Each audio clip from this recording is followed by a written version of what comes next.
Thank you. Can I have the clicker? Hello, I'm Greg. I'm the CEO and co-founder of 24/7. We're a social commerce platform that connects our users to the best things to see and do in China, now in Hong Kong, South, blah, blah, blah. You know, I've done this pitch millions of times, no, thousands of times, and I'm always bad at it. I've always been bad at pitching. I've always been very, very bad at doing my elevator pitch. I could just count how many times William shouted at me because I've been so bad. And this sort of leads me on to why I'm talking to you here. So I was in batch 10 of Chinaccelerator. I was a sort of second-time founder. My first thing didn't really work. Maybe I'll go into that later. But it's very easy to talk about your successes. It's very easy to stand up and say, hey, look how great I am, because it makes you feel good. Everybody wants to hear about it. But actually, I'm here to talk about the failures, the things that we did that actually were mistakes. But actually, we're really, really glad that we did them, because we wouldn't be the company we are today without doing it. So, the 4 decisions of any growing company: people, strategy, execution, and cash. Now, in your minds, I want you to take a look at these, and as founders or as people that work in startups, I want you to prioritize them to, if you had one thing to concentrate for the next 3 months, what would it be? And when I talk about people, I don't just talk about hiring and firing. I mean growing people and retaining them. Strategy is not about the 15-year goal, although that's part of it, but actually it's about, what am I doing this week? What am I doing today? What am I doing right now?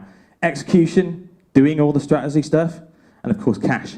And not just about investment, but also about operational cash. How do I make my business model make me money? So, leading on. Greg's list of 4 mistakes we made, but we're pretty glad we made them. And actually 4 is probably today. I think there are a lot more. So, mistake number 1, and in fact it's the mistake. So, when we left Chinaccelerator, we were bright-eyed, bushy-tailed, we'd sort of innovated, we'd got some great feedback about our product, we were raring to go, and then I spent the next 3 months raising money, going to every single venture capital firm that I was allowed into. You know, it was pretty disheartening, to be honest. A lot of rejections, and actually, contrary to what people think, is that actually most venture capital guys are actually quite nice people, so they don't tell you no. They just don't really say yes. So after a lot of these meetings, I was coming back going, oh, I want me to do a business model projection for the next 25 years. Right, I'm going to do that. I'm going to do that and spend hours doing it, telling all the team, going, we've got this in the bag. We have definitely raised money. And of course, no one returned my calls. No one returned my emails. The key with this is that when I stopped being defensive and when I stopped walking out of these meetings thinking they just don't get what we're doing, I started actually listening to some of the feedback that we were getting. And actually, it led me to this list, and this list is pretty much what I wrote down after a really bad venture capital meeting. So I realized I'm pretty horrible at pitching. I realized that actually I didn't follow any of the rules, and then when I tried to follow the rules, I couldn't do it properly. I also realized that myself and our company were pretty unfocused, not just with what we were trying to do, but also with what we were concentrating on. We were pretty inexperienced founders. We knew the space well, but this was our first or second time, so we weren't ex-VP of Google tapping up his friends to get cash. And we were actually in a highly competitive space, essentially run by Alibaba and Tencent. So when venture capital or when investors saw that, they sort of ran. And actually no one understood our why. They understood what we did. We understood what we did. But in fact, we didn't really understand our why. We knew we were doing something, but we weren't communicating it well enough. So with that, we did get some good stuff. We knew the space. In fact, we know the space very, very well. We'd worked in it for years. We lived and breathed it. We believed what we were doing. We actually genuinely believed that we were making a difference. And the solid founding team, not just the founders, but actually the early employees, we were rock solid. We'd worked together before, and we, you know, when you're a founder, you sometimes need to lean on people. You sometimes come back from meetings almost crying. You need someone that's going to sort of build you up and help you. So leads me on to Greg's number 2. We didn't focus on the real problem we were solving in the market. We just sort of like wandered around with sort of blinkers on, and we were making money, but actually we weren't drilling into the actual problem that we were solving, which was essentially people being lonely and wanting to go out and wanting to socialize and not having enough time to even find the things to go and see. Number 3, so when we left Chinaccelerator, we started hiring. We started making a little bit more money, started hiring, and we sort of forgot who we were.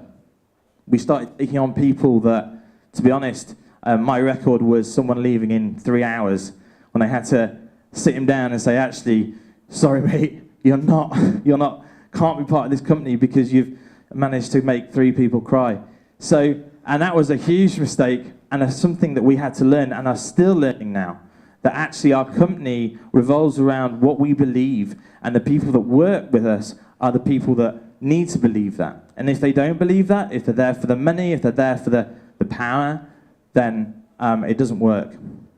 And number 4, our execution was really slow. In fact, it still is a bit. We're working very hard on rectifying that. But the worst thing is that we constantly defended it. We said, well, we're slow because we're making things right.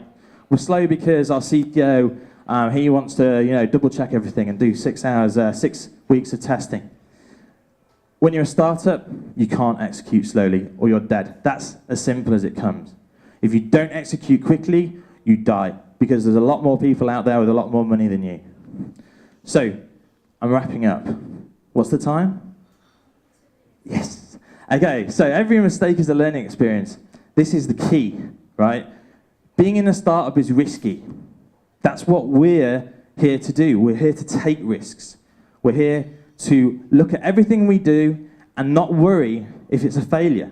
I think Sean said at the start, you know, failing is part of what we do. If we don't fail, then we don't actually learn anything. So take every single mistake, learn from it, and then go out the next day and do it exactly, not exactly the same, but take the bits. So this is the final slide, I think. So this is my personal opinion. It's people. People are the things that make your company work. And if you get that right, that's great. Strategy, execution, cash, they're all extremely important. But strategy and execution comes with the right people, and that investment will follow when you do the first 3 things right. Get the people right? Oh, just said that. Perfect. There you go. And then that's it. If you want to talk later, I'm going to be here. Scan me. We can have a chat. Done. Thank you.